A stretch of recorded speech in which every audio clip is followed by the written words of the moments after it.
There's a gazillion ways to make money in real estate, but really only a few principles of making more money selling real estate. When I started selling real estate in 1997, I tried literally everything to make money. I even had a homeowner call the police on me because I was door knocking in a gated neighborhood. Now I can tell you this, I have never run so fast or jumped so high in a three-piece suit. The good news is you don't have to ruin a good suit trying to make more money in today's real estate market. We're going to dive into the principles of how you can do this, but before we do, make sure that you like this video and hit subscribe.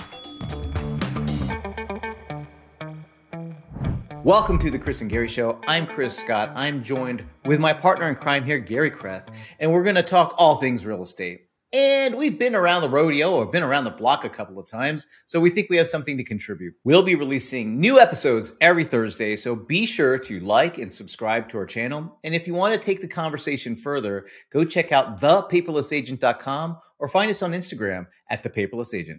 All right, Gary.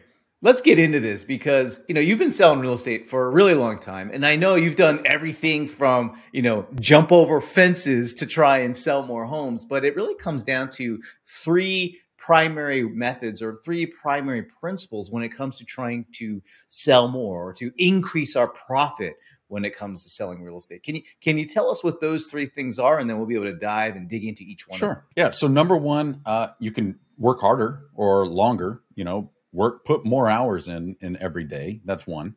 Number two is you can reduce your sales cycle. And you might be thinking like, what does that mean? Reduce your sales cycle? Well, all that means is increasing the rapidity of making closings happen. So you're spending less time with your clients, not more. So that's increasing the sales or decreasing the sales cycle. That would lead to probably increased transactions at that point, right? Increased number of transactions, correct. Because what it does is it gives you more time. Gotcha. Okay. Gotcha. So you're taking time away from being in a car with a client or managing listings, and you're actually taking that time to generate more business and close more deals. So that's number two. The third one is increase your average sales price. Because, if you do the same number of deals this year as you did last year, but your average sales price went up, guess what happens, Chris? You make more money. You make more money. So that's, and by the way, you don't just have to focus on one of these. You can focus on all three simultaneously. Got you. Well, let's dive into the first one here. Working more, working longer. I know that might have a negative connotation to it because I think the first thing I think of is, well, I have to put more time in, which may be appropriate depending on where you're at. There are seasons, right? Yeah, well, it might be. And so, it depends on where you are in your real estate career. Let's take this, for example. What if you're a part-time real estate agent and you have a job to support your lifestyle right now? Well, if you want to increase your sales, you could certainly improve the number of hours that you're dedicating to your real estate career. That's one. You can do that. Number two is, maybe get a little lazy from time to time and we only work a few hours a day. Well, if you really want to start increasing your revenue, you can change that. Gotcha. But if you're at capacity and you personally, as your own body, you can't do any more, maybe perhaps it's time to get help. Gotcha. Which is also part of that working more, working longer. It may not be you putting the hours in, but somebody has to put the hours in. And I think to your point, some of us may be in a place where we have the time and we have the energy and that's okay. But you got to be careful because that can lead to burnout. And then that's horrible, right? Then you don't even want to sell real estate once you hit burnout. So if you're already at capacity, getting help is a really good option. But I think, immediately when you say get help, I think, do I have to hire an assistant? Do I have to bring on buyer's agents? What do you mean by getting help, Gary? Well, getting help, the first place I always go to look for help is tools and technology. I'm always looking for more, better, faster technology that will improve my efficiency, that allows me to actually take certain things off of my plate. And, we've talked about this during our last episode, but using tools and technologies that are available to you to save you a lot of time. Next, different services, virtual assistants, contract to close companies. These are a lot of different places where you can very affordably get help to do the things that either you're not good at or take way too much of your time, or that you just don't enjoy. You know, I think for most of us in real estate, we get into this business because we love working with people. We love helping them find solutions. And that does not normally happen as we're sitting behind a computer, right? It normally happens when we're face to face with our clients. And so getting more of that time available to us by getting some other things off of our plate. And then the last one, which is the most expensive of getting help, is hiring staff. You can do this with part-time people or full-time. Perhaps your brokerage has somebody who is working in the office and you can carve out some of their hours for yourself. Another place is really, for me, taking a lot of time off of my plate is handing my buyer clients to buyer's agents, because that saves me a ton of time to be able to really leverage myself into my listings. You know, Gary, I think, you know, and you don't even have to have buyer's agents like the traditional team model. You can develop referral relationships with buyer's agents where, hey, you know, this person's part of my team, so my transaction team, so to speak, and you know, they're going to work with you to find that home, and then just establish a referral fee relationship with that individual, right? Absolutely. So you don't have to go hire people. I think that's the thing. Usually, when you think of, all right, working more, working longer, that can lead to burnout, but we got a few alternatives, right? We can put tools in place. Transaction management, marketing automation is a great one, right? Like to be able to just save time on doing stuff. We can get VAs, contractors, you know, Upwork.com, Fiverr. Those are all places to find VAs and contractors. And there's a whole bunch of industry specific, you know, in real estate contractors and VAs as well. You know, I mean, I think of, we offer a service, right? The agent marketing concierge service. We do part of the marketing for our clients in that regard. But then, you know, when you think of getting help from a staffing standpoint, and most of us don't want to be managers. Most of us don't want to have to manage people. So, you know, I think that's where the VAs and contractors are. Is probably a better option.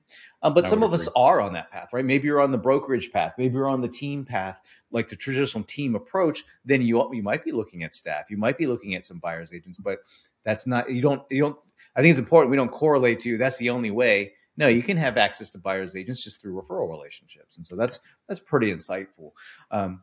So that's working more, working longer, or just putting more hours in and getting that help, if it's whether it's you or somebody You know, else. one thing I also wanted to add here, Chris, is that one thing we can also really focus on is there is seasonality to our businesses. You know, there are certain times when for the life of me, I can't even get my existing clients on the phone. That typically happens the first 2 weeks that kids are out of school and summer break.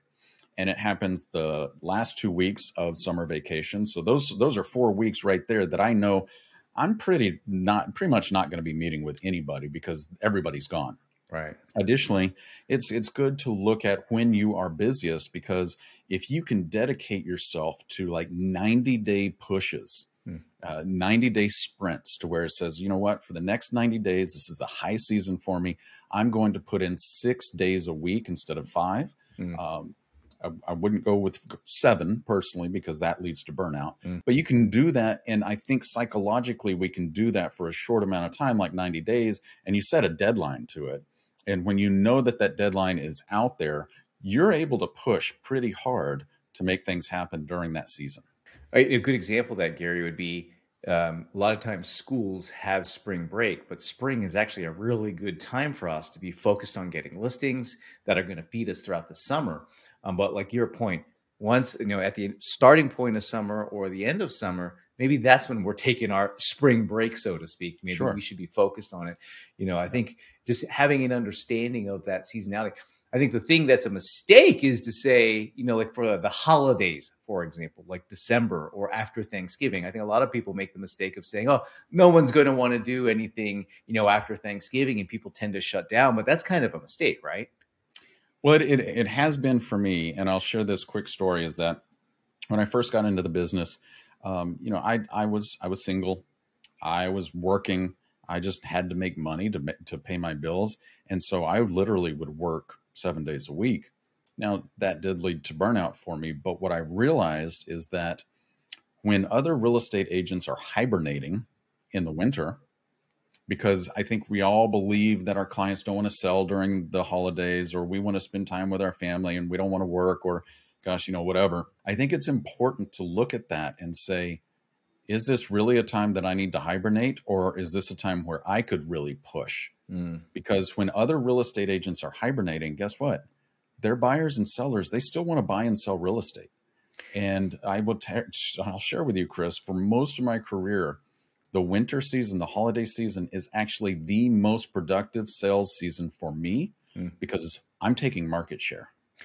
I would also add to it during the holidays, for example. I'm just going to pick that as a specific season, and I'm lumping holidays everywhere. Between the entire time from Thanksgiving, basically through the new year.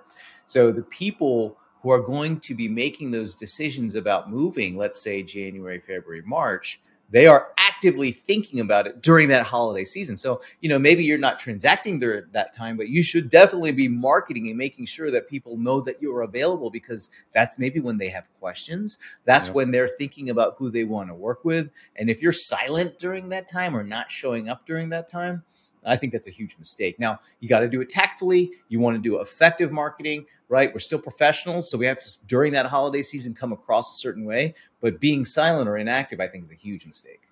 Yeah, I agree. So that's the first way, Chris, that we can make more money in real estate is just, for lack of a better term, just working harder.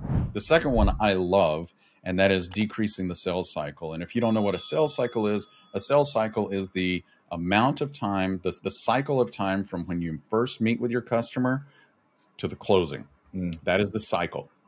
And so if I can reduce that cycle in time, or at least reduce the amount of hours that I'm spending on that particular client during that sales cycle, it's going to help me sell a lot more homes. And there are a lot of ways that we can do that. Well, I would add to it, just for coming in from a marketer's point of view, if you can compress the time it takes to find that client as well, I consider that part of the sales cycle.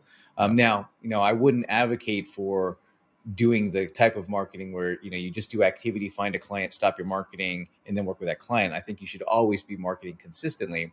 But if your marketing is more effective at getting people and can find them faster, right, then it speaks to your point about being able to decrease the average, the sales cycle, sell faster, ultimately to get to more transactions, right? That's why we're compressing that time frame, is so that you can spend less time per deal, but spend and do more deals. Fair enough. So what tools and services are a good thing? We kind of touched on that in terms of being able to save to work more or work longer. But this is a little bit different because one thing that I found out in 2010 when the first iPad came out is that, wow, I can use this new technology to be 100% mobile. If I don't have to drive back to my office to write an offer, have my client sign the offer, fax it over to the other agent, all of these things. If I don't have to do that. Fax, Gary? Fax it over? I don't even know if everyone remembers what that is. A fax machine? Facsimile machine? So it's a facsimile. But, I think we get so stuck in the way of how things have always been done that if we can take a step back and realize, okay, if I can use technology and apps and use this thing right here, my iPad, I got it right here. It never leaves my side, right there. If I can use that to transact, to get listings signed at the client's house, to be able to take all of the notes that I need, to be able to show properties and never go to the office to write offers for my buyers from the house that I'm showing them, all of these things, if you think about it, you're like, well, so what? Driving back to the office. Well, driving back to the office, depending on where I am, it could take an hour, especially with traffic. And during certain seasons of housing, sometimes getting that offer in very quickly, it could be like the secret to getting that deal for your customer, right? So being able to be fast is really important, just from a servicing standpoint. Being mobile and being fast, using tech as your ally to make sure that you win for your client. That saves me, on average, 2 to 3 weeks of hours of my time, working days, 2 to 3 weeks per year. It saves me by being mobile. And so I'm like, wow, what else can I do with that time? Think about that. So another thing, Chris, and I'm a firm believer that we as real estate agents should not be doing this, and that is transaction management. And here's why. I have never met a real estate agent who is really, really detail oriented and super highly organized. I mean, just go look at your own car as a real estate agent. You know, go look at your own car. Is everything absolutely where it needs to be? Probably not. And so what I would say is bring in the experts on this. And, you know, you can get a transaction manager to do this per transaction. A lot of brokerages have them in-house. But I would certainly replace yourself there. Do you think will give you a lot of time back? Do you think there's a little bit of ego attached to that? Like, here's the thing. Usually, for the most part, those of us in real estate are people, right? What our value that we bring to the table is we're very relational. We like to help people. You know, we want to help people get to the outcomes that they want to have. And the little minutia, the nitty gritty of this little detail, that little detail is probably not. Now, I know there's exceptions. There's always exceptions to the rule. But if you were even to take it a step further and say, well, where should you be spending your time? Well, should you be spending your time essentially being the main point person to your client, which is what I would suggest and advocate, as opposed to the person behind the scenes clicking the buttons, doing this and doing that, the other. I think what happens, though, is we get caught up in the, well, I want to make sure that we provide a good experience. I got to be in control of all the details. Well, that's where you interview the transaction coordinators and find somebody who works the way that you want them to work. But we have to get out of our own way. And if we don't, I'll be honest, I don't know anybody who's doing like 20, 30, $40 million in production and doing their own transaction management. I don't think it's physically possible, right? Like you can't do all of that. Even just being able to handle, you know, a high volume of transactions, you're going to tap out in terms of the amount of hours in a day that you have to do stuff. And well, so I think it's important to understand what is your highest and best use of your time. What is the highest and best use of your time? It is not transaction management. Another one that it ties directly into that is listing coordination. You know, I should not be in all of the minutia and details of coordinating what happens as we're going to market for a listing and as we go up until we get offers. I should not be doing that. And quite often, by the way, transaction manager can do both. So they can be the listing coordinator and the transaction manager, which actually ends up being a really nice experience for your client because that seller client will have that experience with them as the listing manager. And then as they transition into transaction management, it's the same person. And I get rave reviews from our transaction management team because they're delivering, they are like my representation out there. Now, this doesn't mean that I get a listing signed and I'm done until closing. No, I'm checking in with my clients every week. So I'm still that point person, but I'm having somebody else do all the minutia. Well, I think what happens when we don't have someone do listing coordination, I'm thinking specifically of all the marketing activities that should be done to market a listing well, is if we don't have somebody doing it, and if we get busy, then all we do is we put a sign in the yard, we put it in the MLS, and we pray that that thing sells. And that is like a horrible approach to, you know, getting that listing sold and trying to generate enough demand to really support and find enough buyers to be able to support the price that you're going to ask for that and to get top dollar for the seller. And so when we take on all of it, which means we may be doing a lot of it subpar, right? Now, no one's going to tell us we are our own boss. No one's going to tell us this, but I think we've talked to enough expired listing clients and expired listing prospects, and we've asked them, hey, why do you think your home didn't sell? My agent didn't do anything. My agent didn't do anything. So you take that back to, well, if you were doing the listing coordination yourself and you were taking on the marketing yourself and you were busy, maybe that's all you did was put a sign in the yard and put in the MLS. And that, quite frankly, it's just not enough. Not enough to do it well. No, it's not. But for some reason in real estate, we think that we should or that we can. And I think that is one of the biggest downfalls to us in our own business. And we hurt ourselves. We're not delivering on that experience for our clients really in the way that we should. And I think if we take this a little more seriously, and because so many real estate agents, I think you said, you know, we let our egos get involved, and it's like, well, nobody can deliver this kind of service. It's like, yes, they can. And there's probably people who could do it better than we can. And here's what's counterintuitive is that as we replace ourselves with these minutia things, it opens us up in that time to produce a much better experience for our clients and for ourselves. And the counterintuitive is that as you let these things go, your level of service to your client increases. Mhm. And so it doesn't think it's actually the opposite of what we think. So Well, those are tools and and services, but yeah. Gary, I think by getting that help, let's talk about transaction management, listing coordination, is you're not just creating time for yourself, you are compressing that sales cycle in terms of your energy and effort. And Yep. in many cases, maybe even the servicing of it, right? Like maybe that home gets sold faster as a result of that transaction team support or that listing coordination team happening, right? People may be more satisfied in a less time because you're guiding that help as opposed to trying to do it all of your own. I think that listing coordination actually leads us to the next point where, you should, in order to decrease that sales cycle to sell faster and ultimately get more transactions, is decrease the amount of time or the amount of effort that it takes to find that customer in the first place, right? You can Yes. Oh use. man, I got to tell you, I'm a real estate agent. I'm a salesperson. I am not a marketer. Mhm. And in fact, when I am left to my own devices and I try to market everything on my own and brand myself and stay in touch with everybody through all of my branding and marketing and advertising, I create major breakdowns for myself and our entire team.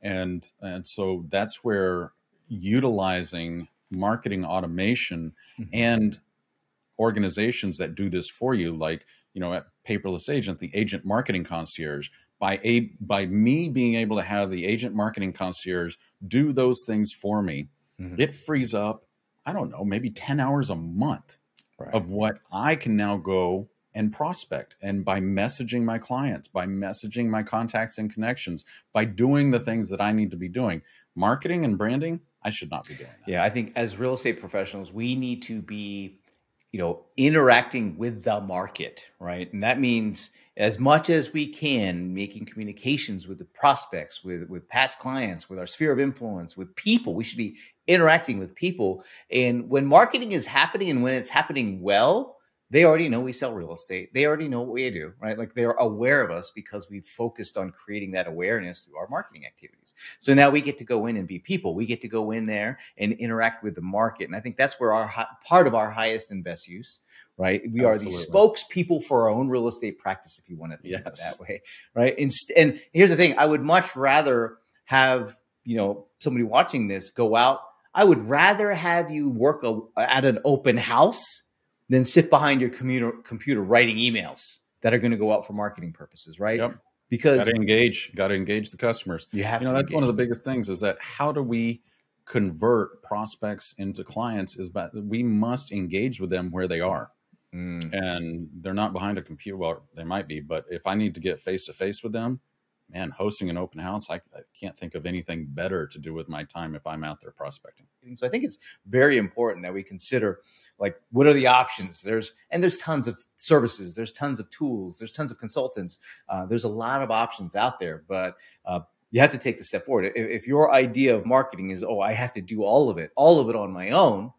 I'm thinking, Gary, of like back in the day, remember when you used to have to lick stamps, stuff envelopes, put a stamp on the envelope. I still taste that glue. You know what I'm saying? From the Oh stamps, man, because in and the old days, I they would didn't have to have. do it. I would do it in the evenings and on weekends, so it would not interfere with the time that I need to be with clients. And that was just it's not sustainable. Doing those Mm. things in your off time, we got to take care of ourselves. So that's another one is with the marketing and lead generation, automating it, using consultants, using different services like agent marketing concierge to do these things for you. That's a huge win. Another thing we could do is something that I think you're excellent at, right? And I think this is something where maybe most of us in real estate don't think quite at this level. Maybe it's because you've had a long career in sales, but you think about business development in terms of being able to sell more, to do more transactions, which ultimately is being able to find customers faster in volume, right? So talk a little bit about, what are channels? What are channels? How can we develop them? What are some examples of them? Yeah, so the different channels that I really work through, I think of more like this is business to business relationship. Mm. With me and my client, that's business to consumer, that's B2C.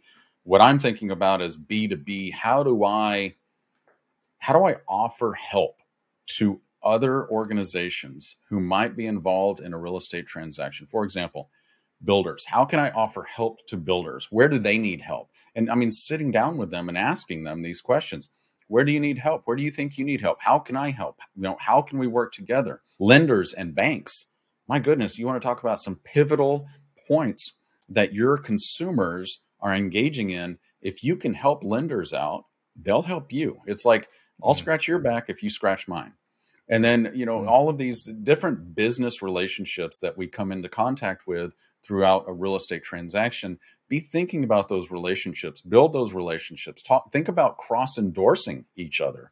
Actually, you could actually have written agreements with these different business owners of, we're going to endorse each other, because here's the thing. It's not really about the money. What it's about is that the more I can work with people who I trust and who trust me on the business to business side, the better overall experience that our clients are going to have. The more likely it is that those transactions are going to close. The more likely it is that they're going to close faster. So the more I have great relationships with some lenders, the more I know that they're going to get that loan done quickly to make sure that we get across the line. Here's one from a really good affinity relationship to have, or a cross endorsement relationship to have right now, I believe, are financial planners. And here's why. So right now, I think it's 52% of sellers, according to the National Association of Realtors, are baby boomers. And baby boomers are probably the most likely people to be working with a financial advisor to plan out the remaining of their financial decisions, right? Maybe that's less of a concern for someone who might be a first-time buyer or whatever, but boomers are most likely to be working with a financial planner or a financial advisor. And if they're going to buy or sell, they're going to be asking that financial planner, is this a good idea? And If you've got that relationship, then you've got a really good referral partnership there. Absolutely. Oh man. And just think about how you can help your own clients by making sure that they have the right financial planner as well. So those are all different ways that we can decrease the sales cycle, just rapidly get more transactions in our pipeline and get them closed faster. The third principle that we use to make more money is something that I think almost everybody that I ever talk to in real estate says, oh, I want that. And that is increasing your average sales price. What if we also combine that with some others and say, you know what, we're going to work harder, get more transactions done, reduce the sales cycle, and increase the sales price? I mean, that's a trifecta right there. Let's get into this, because increasing sales price, I think the first thing that comes to mind is people might think, oh, should I be selling luxury real estate? And that's not really, I mean, that's an example of increasing your average sales price, but that's not the only way to go about it, right? No. If you're selling, let's say your average sales price is $345,000 and you want to get to $500,000, there's a way to do that, right? There's a specific way to do that. Specifically, I mean, that's, instead of focusing on first-time buyers, you're going to be focusing on move-up buyers, right? I mean, there's different strategies that you can use. What are some of the things that you've done? And what's the process for increasing average sales price? The very first thing that we have to do is we have to understand who our customer is, because a first-time home buyer might be a very different customer with different needs, wants, desires, fears, concerns than somebody who is buying or selling their fourth or fifth home at a much more expensive price, right? So we need to understand who they are and how do we serve them. And when I say how do we serve them, one of the biggest ways that we can serve them is by understanding, where are their knowledge gaps? What do they need to know that I can share with them? That's one of the biggest things. Who are they? What do they want? What do they want to know? And what are they concerned about? I think you call this in marketing finding the right person. Yes, Gary, there's a fundamental rule or principle in marketing, which is right person, right message, right time. And when you bring all three of those things together, you have what we call effective marketing, meaning we produce results. And so you can take and this is also an example of exploring a niche, right? Let's say you want to focus on second home buyers, right? And who would be a second home buyer? Well, I was reading a report from National Association of Realtors that a lot of baby boomers are interested in second homes. They're interested in vacation homes. They're interested also in income producing homes, right? So idea there is, well, it would be great if I could own a home in a destination area, maybe by the beach or wherever, and I can go there sometime, but I can also make some short-term rental income off of it, right? So now if I take that person, that individual, and consider that person to be the right person I want to produce a message for, then to your point, I can ask myself, well, what are they interested in? What are the concerns? What are the gaps in knowledge that they have that I can create marketing? I can create the right message for that right person. And I think all you have to do is really explore, right, who those right people might be given the price points that you're trying to get into or that you're trying to level up to. No, I totally agree, because one of the things, the very first things we should do is explore, where are these people? Where do they hang out? What do they do? Where do they eat? What do they do for leisure, for fun? Where do they work? What kind of careers do these people have? I mean, all of these things we need to understand, and then tie in, what is their lifestyle like? And I think you It were makes me touching on think, my brother yeah. Jonathan has, he's built his entire career on this. Well, your brother is the president of the country club, which he has worked himself to get that position, right? And so as the president of the country club, he's got a tremendous influence. He gets to go play golf, go play tennis, right? Go work out and be hanging out with his prospective clients all the time, right? Yep. And so one might actually think, what's more important? Is it more, like think about it. A lot of us might think, well, I need to have, if I want to get into a higher price point, maybe I should buy that fancier car, right? Well, maybe not. Maybe instead of buying that fancy car, buy a membership to the country club, because that's where the real relationships are going to be. Now, it doesn't have to be the country club. There's all kinds of little like areas or spheres. There's interests that oftentimes that the person, the right person that you're looking to communicate with, that you're looking to market to, that you're trying to cultivate as a customer so you can increase your average sales price, it may be right in front of you. Here's another example. Let's say, you move into a neighborhood, right? That is a move up, right? So let's say you have a home that's worth $300,000-$400,000. You sell your home, you move to a neighborhood that has homes worth, $500,000 or $600,000. Well, maybe it behooves you, if you have children, for example, to join the PTA, because you're going to be heavily involved with that community. Or what are the other things that I can do to get plugged into the community, right? So that I can be like an actual person that they're going to have relationships and cultivate that new network of people. Gary, I think one of the things that you've done really, really well is you cultivated a network of business owners and executives, right? And that has led to an increase in average sales price for you, because those business owners, those executives, as they have ascended in their career, they've made more money. Well, and that's the other thing is, so I think it's good to get out there and actively do things to increase the average sales price. But don't forget that your clients, I remember my very first clients, they were first-time home buyers. That was 26 years ago. And guess what? They're buying multi-million-dollar homes now. Okay, so it's really, really important here to stay in touch with valuable real estate information on a consistent basis, messaging them, staying in touch over the years, because like you said, what's going to happen? These people advance in their career. They want bigger houses. They have kiddos. They have grandkids. They keep buying more and more and more expensive homes. So the activity that we're doing there is marketing and branding, staying in touch with these people, continuing to build trust, so that as they escalate their price, I'm there and I get to reap the benefits and increase my average sales price because they're increasing theirs.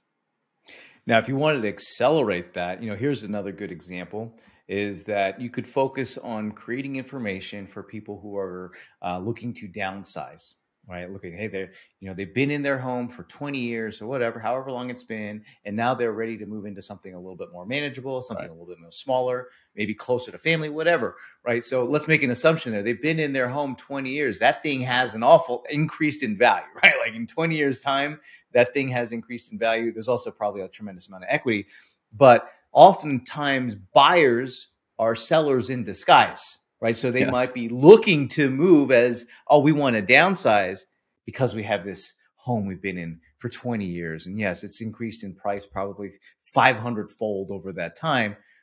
Now that's an audience that you can go after. That's like a specific segment. That's a specific person to think about. How do I produce information? How do I cultivate, information and educate and teach so that I can be respected and an authority, and just putting that information out there, marketing that. So you now become that expert in that area for that niche.